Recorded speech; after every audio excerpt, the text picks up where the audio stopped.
to our dad on the Jim Cressman podcast.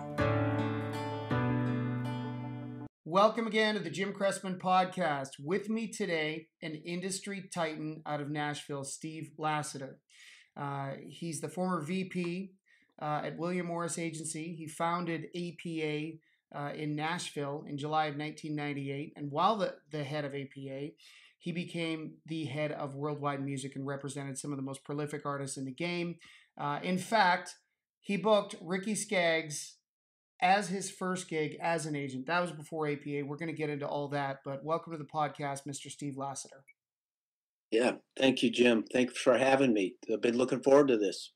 Yeah, it's good to have you on. So let's start with where you're at today, because over COVID, you ended up leaving APA after being there for 22 years, starting a new company, Reliant. Tell us how that's going. It's going great. Couldn't be going better. First year, we did officially launch it January 4th of this year. First year, even through the middle of this pandemic, we had a great year. Looking into 2022, but when we started, we had a staff of 9 people and about 40 clients. And we just did a recap the other day, and we're now up to 18 staff members and over 90 clients. That's some great growth. We doubled everything, and through a pandemic, which is amazing. So, and I will say this. Had it not been for the pandemic, I wouldn't be sitting here. I'd still be at APA.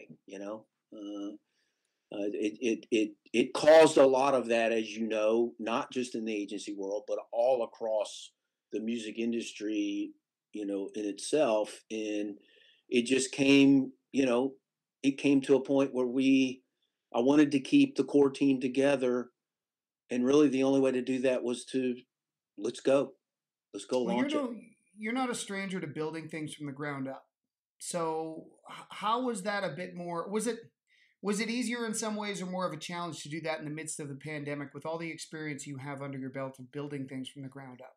Well, actually, because when I went to APA in July of '98 with Frank Wing with me, we had a total of about 6 people and 12 clients. So after 20 years there, we had 35 staff and about 80 clients. It took a long time. This build has been not as difficult, even in a pandemic, but we had a better start. We had a core team of 9 people that had already been working together for a long time. And we had a base of 40 clients. We started with 40 clients, right, as opposed to 6 or 8 or whatever it was. So, and there was a lot of independent agencies that launched out of this pandemic. But the difference between some of those independent agencies and us is those independent agencies that launched out are comprised of maybe an agent or 2 from CAA, 1 from UTA, 1 from Paradigm, 1 from WME. And they launched it trying to figure out how to work together because they had been competitors for 15, 20 years. The difference with them was we'd already been working together for 10 or 12. Like I said, Frank and I've been together 22 years. Jeff Howard's been with me 16 years. Heath Bomar, 16 or 17. Matt McGuire, who's the least time, it has been 10 years. Yeah. So you already had a competent core of guys who were a cohesive unit that all were used to working together and could hit the ground running. Yeah. It wasn't like you were agent training from day one when you started this new company. Yeah. And most of the guys that came up through the ranks started out as assistants. All of the guys I just mentioned. Chris Looney was one too. And now they're part of the core, agent team in Reliant. We did add, after the first of the year, we added a veteran agent, Chris Burke, who I worked with at William Morris. I've known Chris for 30, 35 years. He came over to William Morris in 92, when William Morris purchased Triad Artist, if you remember them.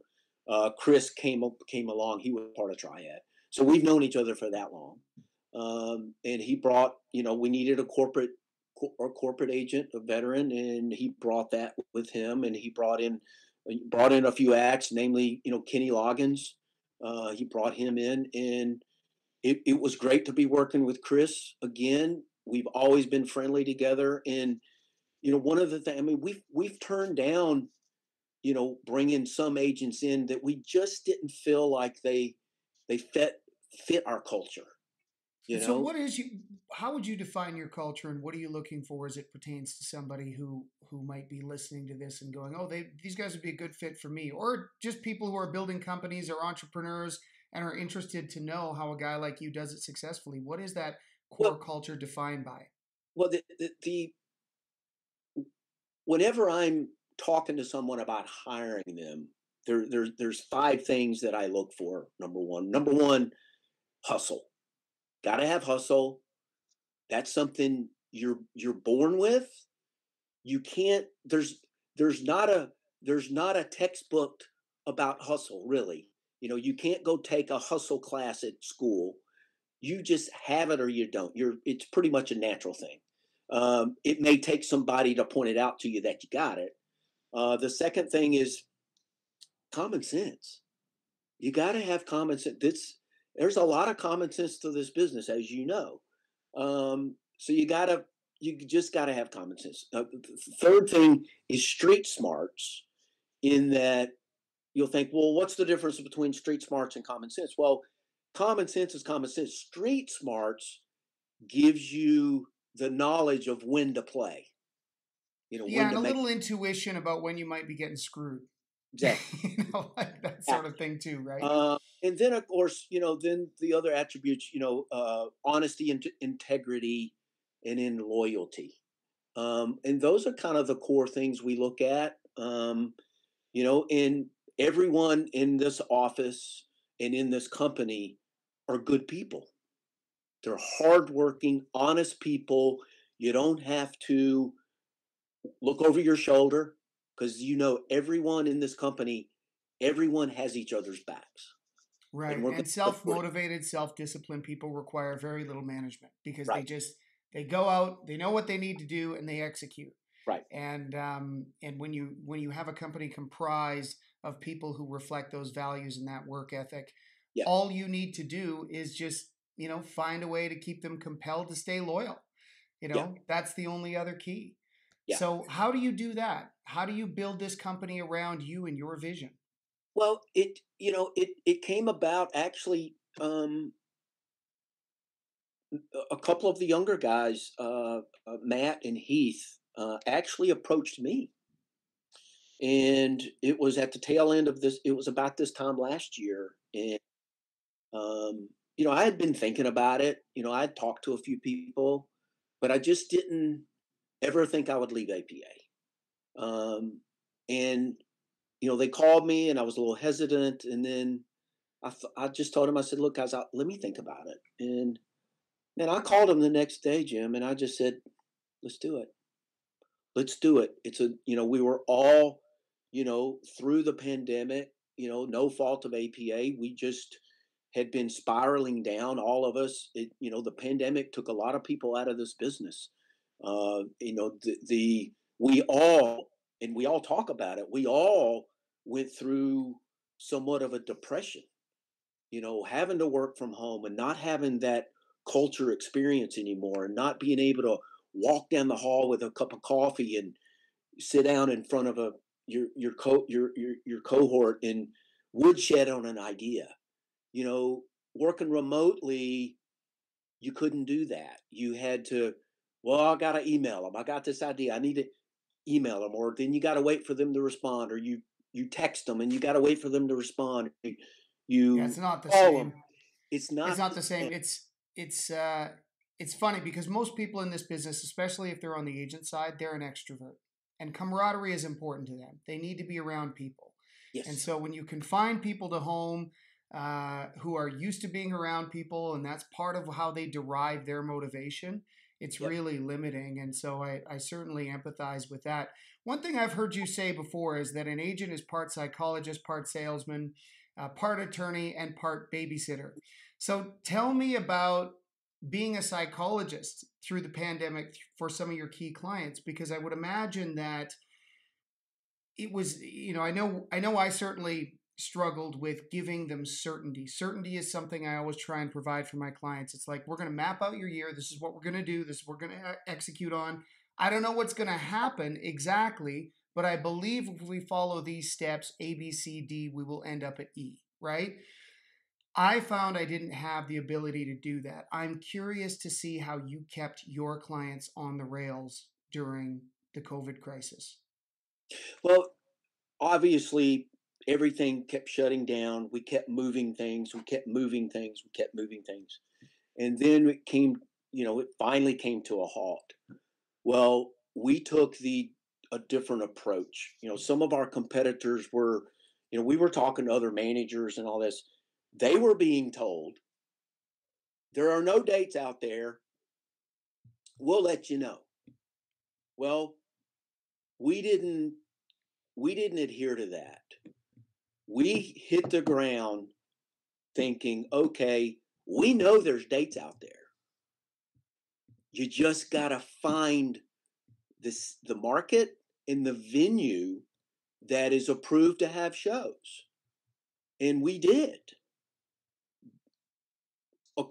Across our roster at the time, this past March and April, at the time we had 50 clients maybe. Across March and April, those 50 clients, across them, played 80 shows in March and April, cumulative. And we never gave up. We never told our clients, there's nowhere to play, you got to sit at home. We took it was like, look, if there's venues that we can play, we'll find them. Right. And that's all. And for the most part, were those venues in Texas and Florida? Um, in the early going, at least? For the most part, in the South. Yeah. We did have a few up into small cities in Kentucky. Yeah. We knew we had to stay away from the major markets. So that eliminated a lot of them right there. And Yeah. we had to dig deep and flip rocks and figure out, just where these venues that could do shows were. And we found them. And we figured out, for every 100 calls we were making to venues, we were finding maybe 2, maybe 3 that could actually have shows. Right. Travis. So then it became a volume game. Yes. Travis Tritt had 12 shows in April, which he was out there working, and everyone else was sitting at home.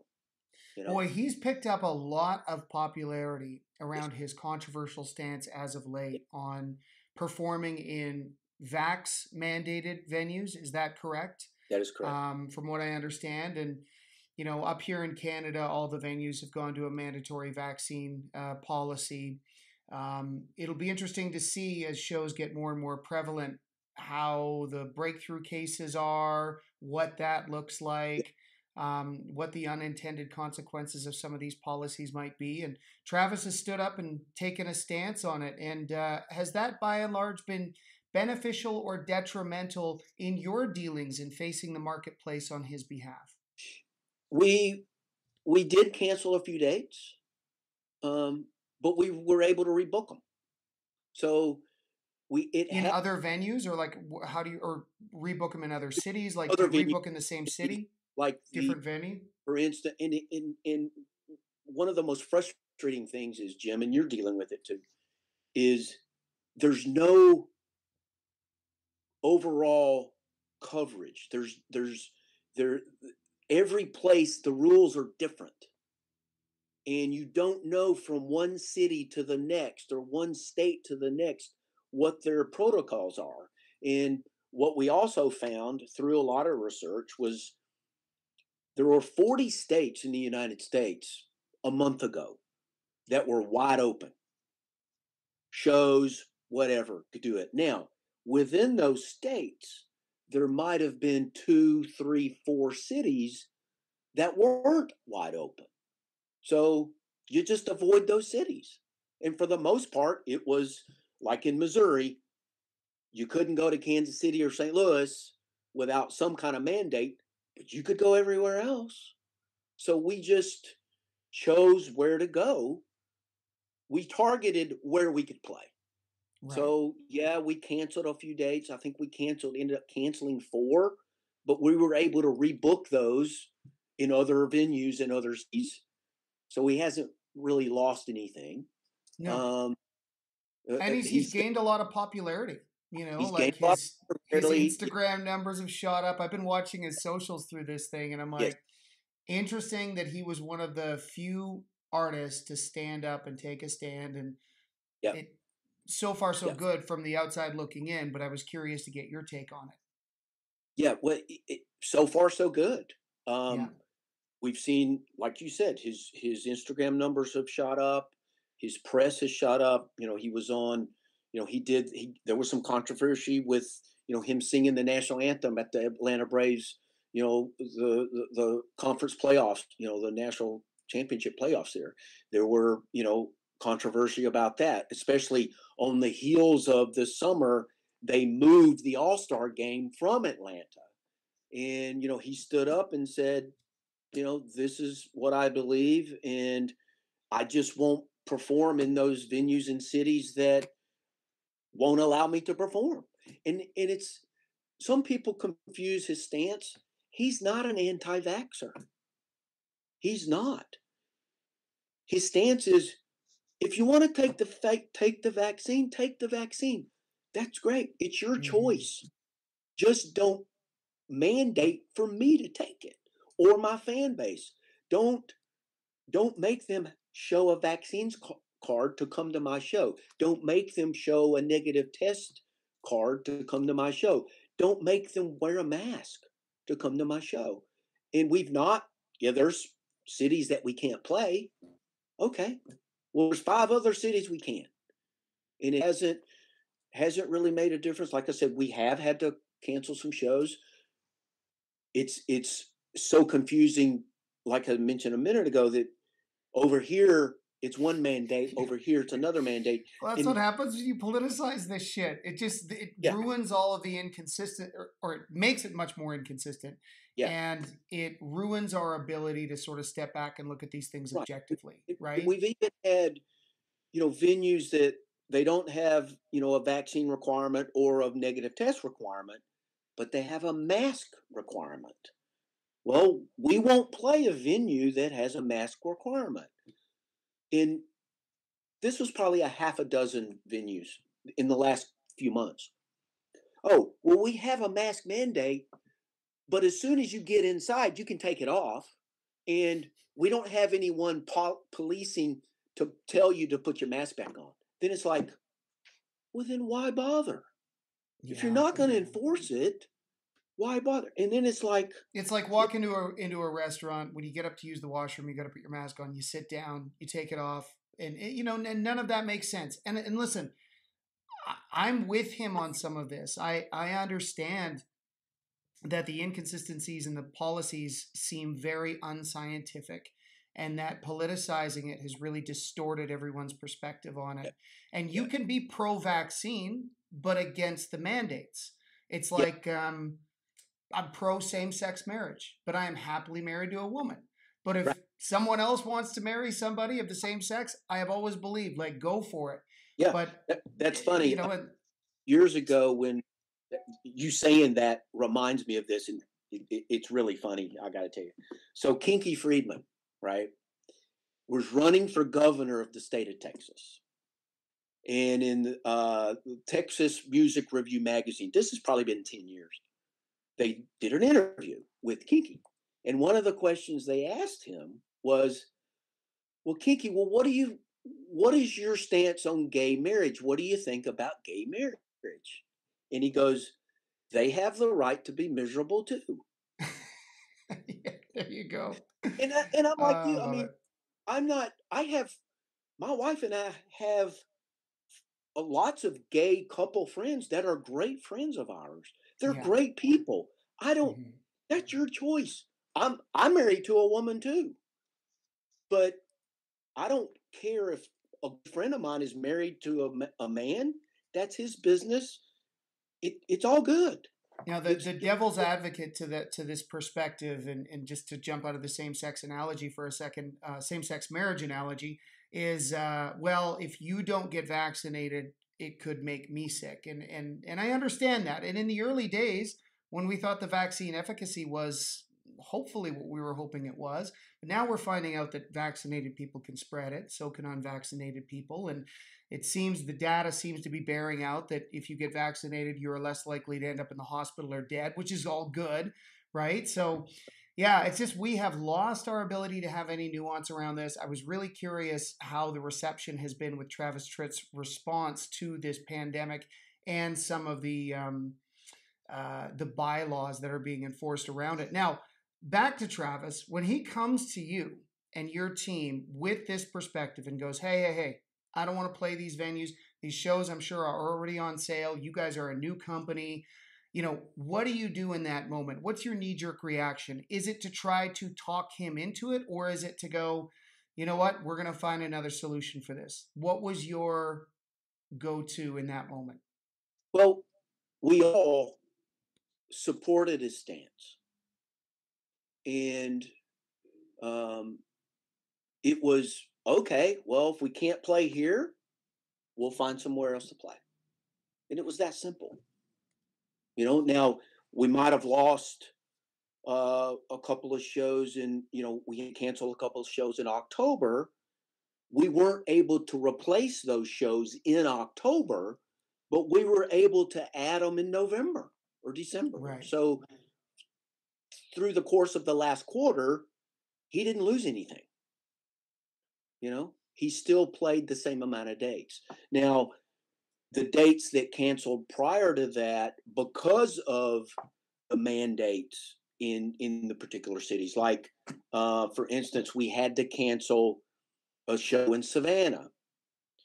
Wasn't because Travis, it wasn't because of his stance. The mayor of Savannah came out in September and said no indoor events whatsoever in the city of Savannah. Right. Well, you take that, you cancel the date, but then you look the exact week that the mayor declared that, the cases in Savannah had spiraled down to little nothing.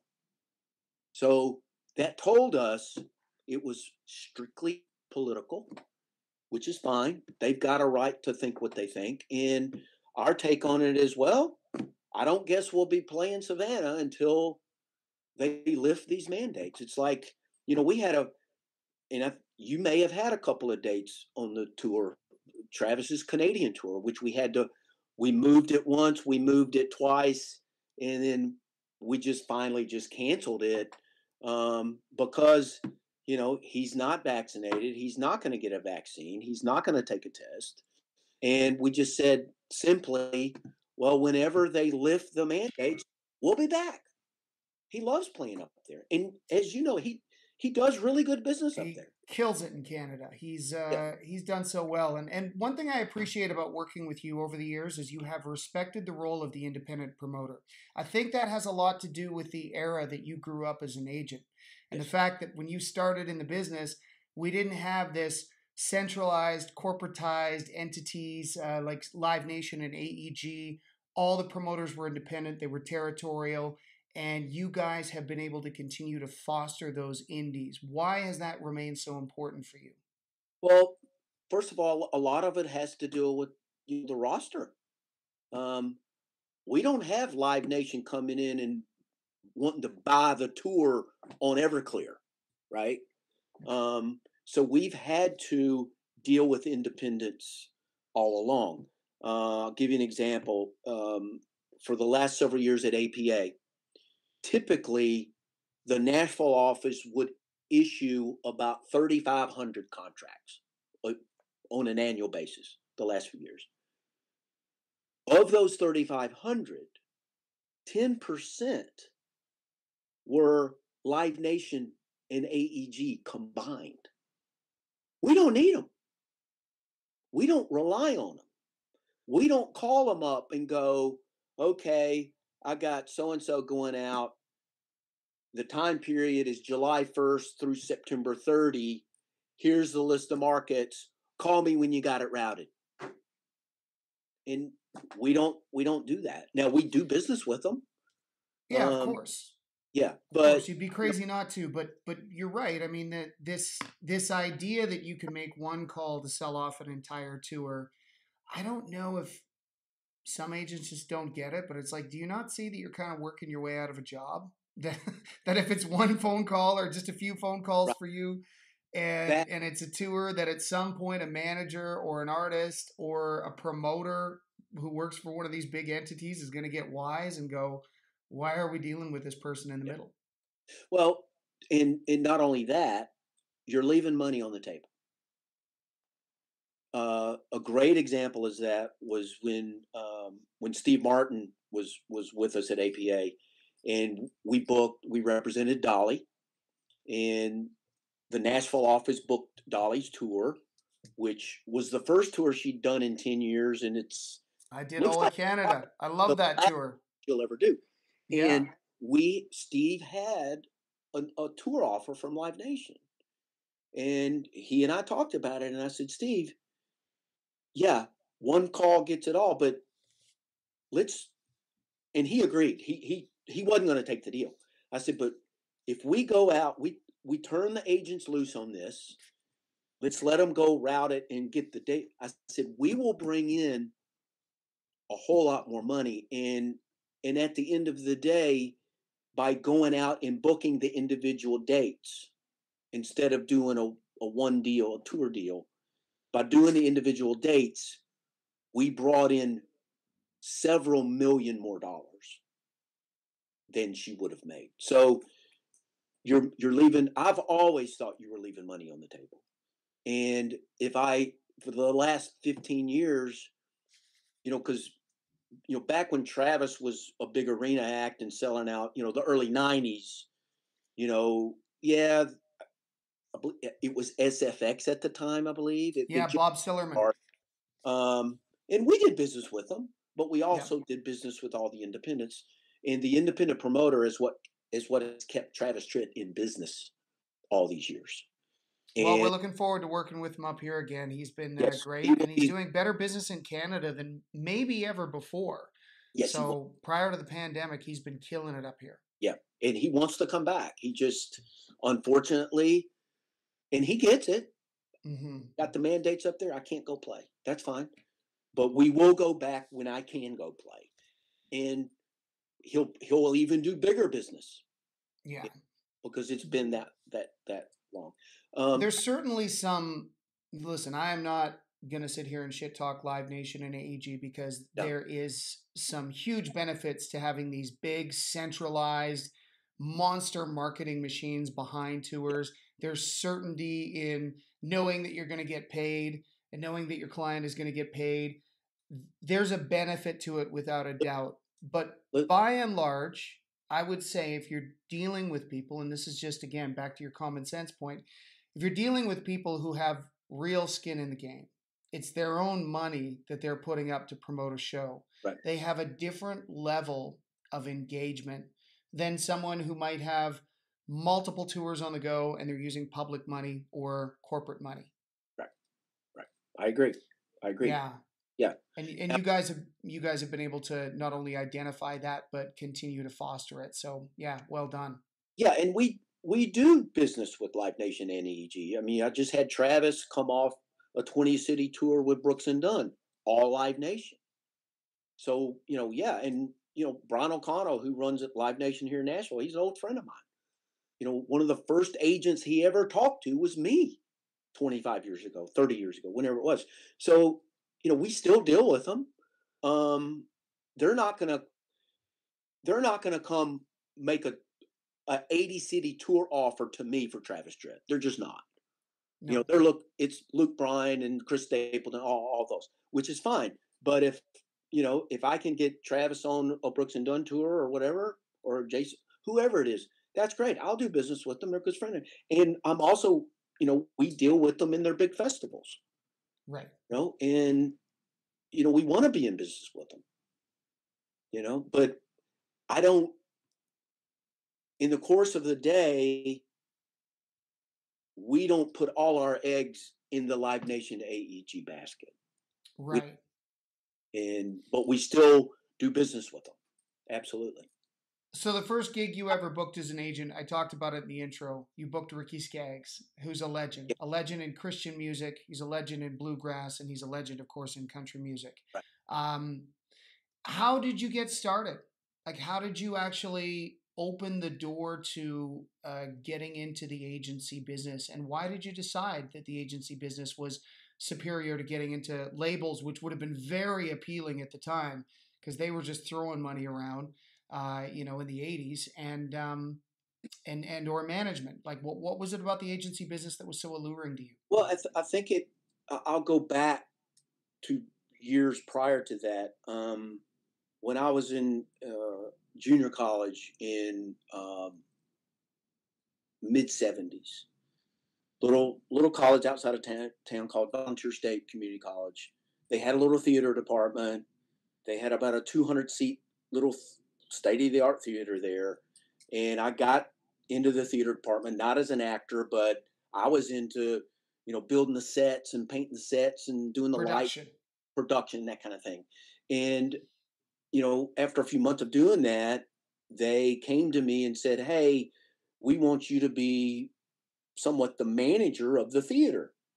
So any event that the school rented out the theater, I was the guy that would show up, do the PA and the lights for them." And it was great. It was 1976, and they paid me $10 an hour, which was a lot of money back then, and a 4-hour minimum, kind of like a union.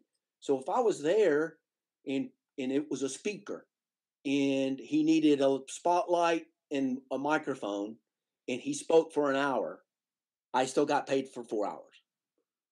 It was great. So that led to running a spotlight of a follow spot up on top of the truss, lighting truss for Charlie Daniels in 1977, early 77, which led to a position as production assistant at Sound 70 Productions here in Nashville, which was the local big concert promoter, which Charlie and his manager co-owned. So Charlie basically gave me my first job in this business. Right. And so through that process, you started to develop more of an appreciation and understanding for what happens behind the show and who's involved. Yes. And then as the time in which I was working at Sound 70, I was finishing my bachelor's degree up at Middle Tennessee State through their music business program. At the time, it was called Recording Industry Management. And when I was last year up there, last semester, becoming an agent just kind of hit me. I remember the moment it hit me. I was in copyright law class, which was actually the second time I'd taken it. And we had about a month left in the semester, and I'm like, I got to figure this out. I could stay working for a promoter, but, I could be an agent. I had the production experience. I had the sales experience because through high school and first part of college, I was selling clothes at the mall and, selling that kind of stuff. And I had, work construction. So I knew, sets and design, I could build shit, and then I had this, production knowledge too.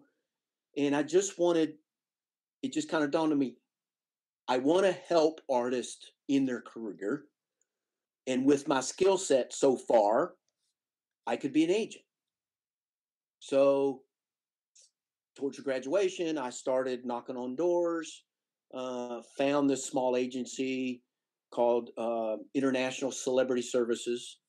It was owned by two ladies, one of which had been in the agency business with a company here in town called Top Billing International, which at the time and further back through the 70s, Top Billing was Tandy Rice, and it was the premier booking agency for country music artists, along with the Jim Halsey Company in Oklahoma. And so one of the ladies, Andrea, came from Tandy's company, had started with it, and so it was the two ladies. I came in; they had just gotten rid of an agent, and it took me 5 times to go see them to finally get the job. But they hired me, and the first show I booked was Ricky Skaggs, getting back to that story. And I booked him up outside of Columbus, Ohio, in a big festival area. It's still there. It's called Legend Valley. They still do a big radio festival there. And they said, well, that's your first show you booked, so you're going to go cover it. That's part of what we do as agents, go up and cover it. So I did, arrange for backstage and all that. So I pull in the backstage parking lot. There's a huge wooden fence there. So I couldn't really see the venue part.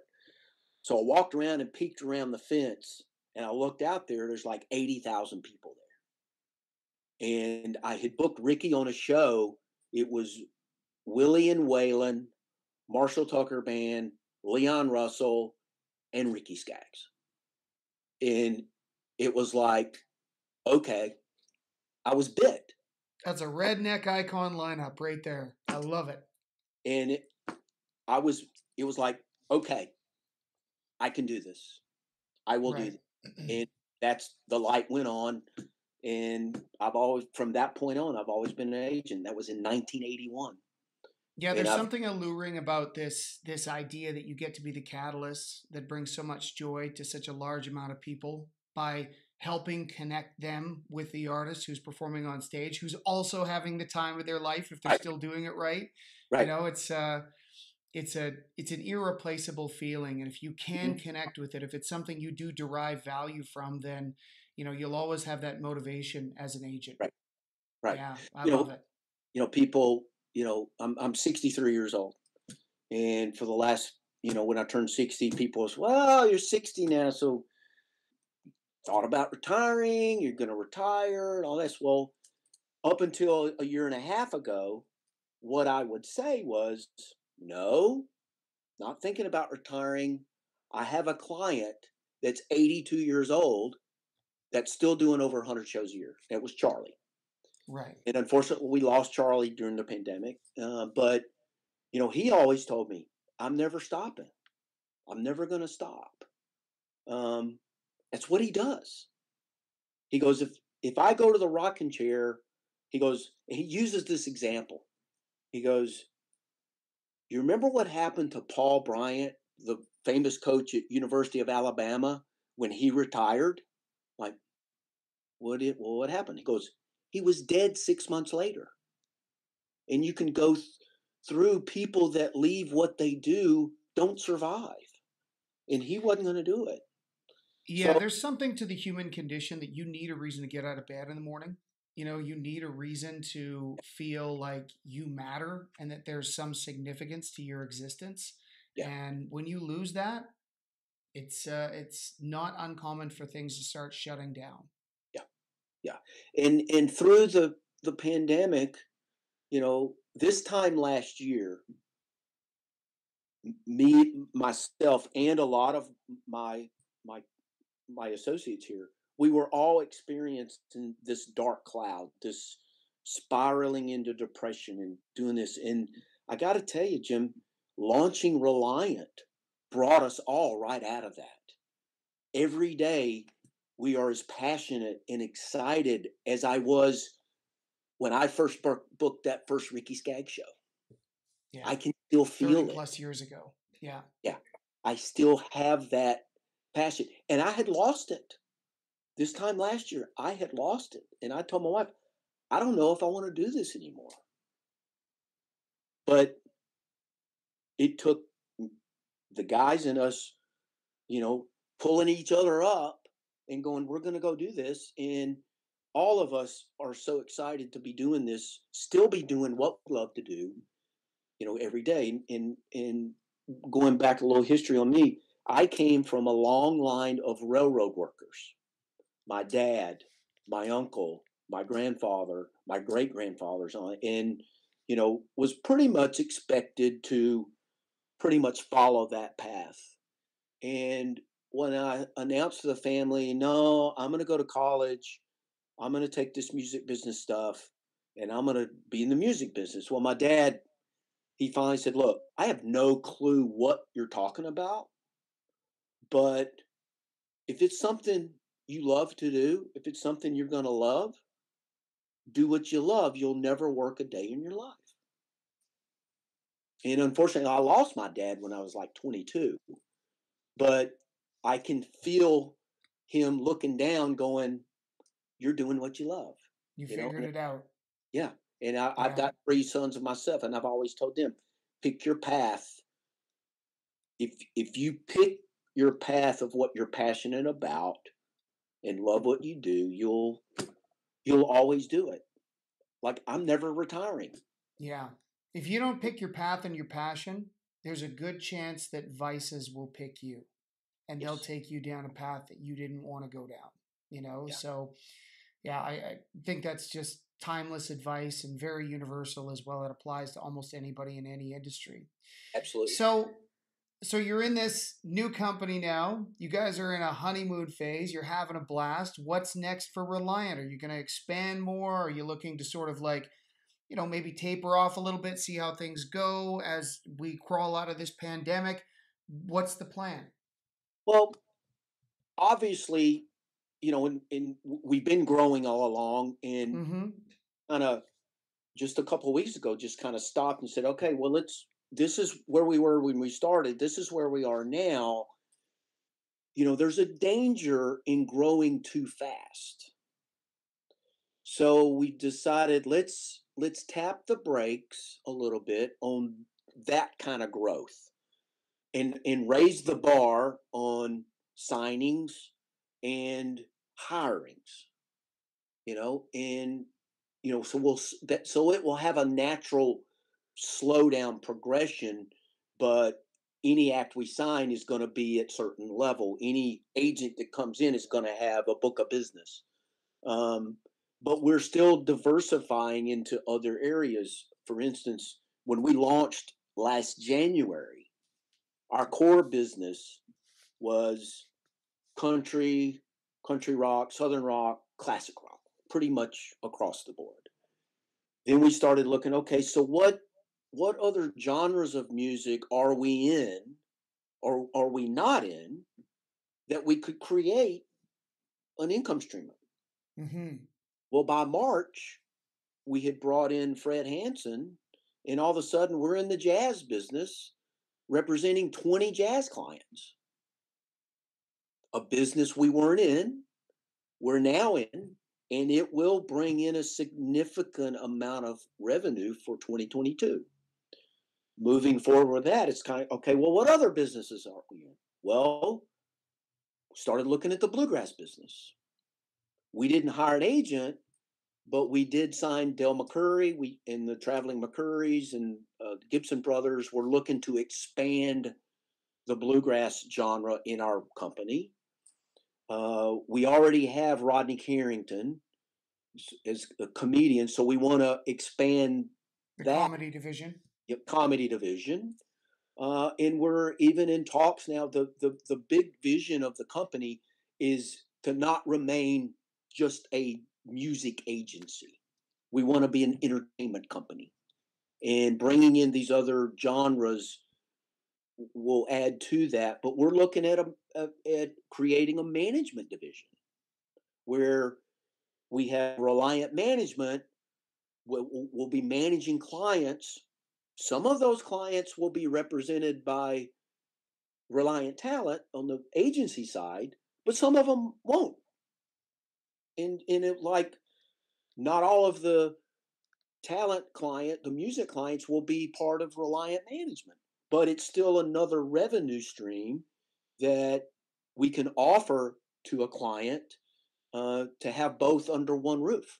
Yeah, it's another service provision for them. It's another revenue stream for you. Do you have aspirations to move it all into label services or even promoting for some of your clients? I mean, we do that up here where it's like, hey, listen, we'll get you the best deal in a market, but if we can't find a promoter, we'll just throw down and do it ourselves. Haven't had to do that, but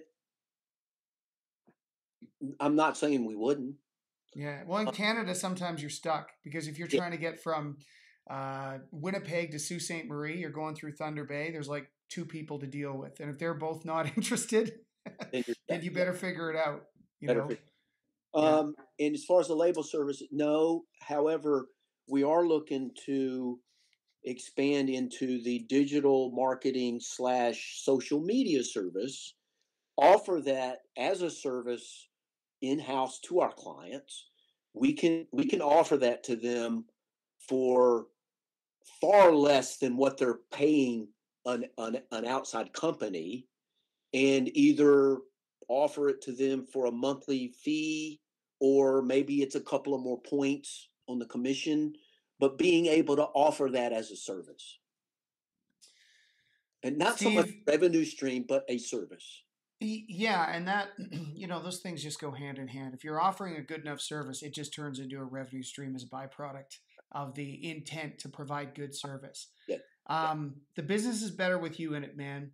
Thanks for figuring out a way to innovate and adapt through this pandemic and find a way to offer an entirely new agency concept to the marketplace and to your clients. And pleasure having you on. We're having a ball. Everyone throws down. They give 100% every day. And that's the way it's always been. Even when we were all at APA, it was still that way. And we just kind of carried that tradition to Reliant. And it's exciting. And, I'm 63. I'm not going to do this forever. I'm going to slow down at some point. But I want the company, I want to get it to a point where if something happens to me, the company still rolls on. Right. It will roll on its own. Well, that's legacy. Yeah. So yeah, that's real legacy. Yeah. So that's kind of where we're at. We're still building it. We're still tweaking it. But the big picture is to have an entertainment company, not just a booking agency. And hey, we may have a promotion arm or something, or maybe there's a label we do. Maybe it's an in-house label services. Who knows? The good news is we can do whatever we want. I don't have to call a board to ask for permission to do. We talk about it. Sounds good to me. What do you think? Yeah. Well, let's try it. The cool thing about it is if it doesn't work, it's okay. Nobody's going to get pissed. It's okay. So well, and not everything's going to work, and if you're an entrepreneur, you got to try things, and you've got that associated liberty and responsibility. So you've got a responsibility, but you also have some freedom. Yeah, most things won't work, and you just have to realize if it doesn't work, it's okay. You can't waller in it. You can't. If something doesn't work, it doesn't mean you're a failure. It just means you need to try something else. That's all. Yeah. I mean, failure is a prerequisite for anybody who succeeds, right? And that's such an important, lesson to remember. Yeah, for sure. Yeah. Well, thanks again for taking the time to do this. Well, you guys are busy and hammering down on booking shows, man. I appreciate it. We'll do it.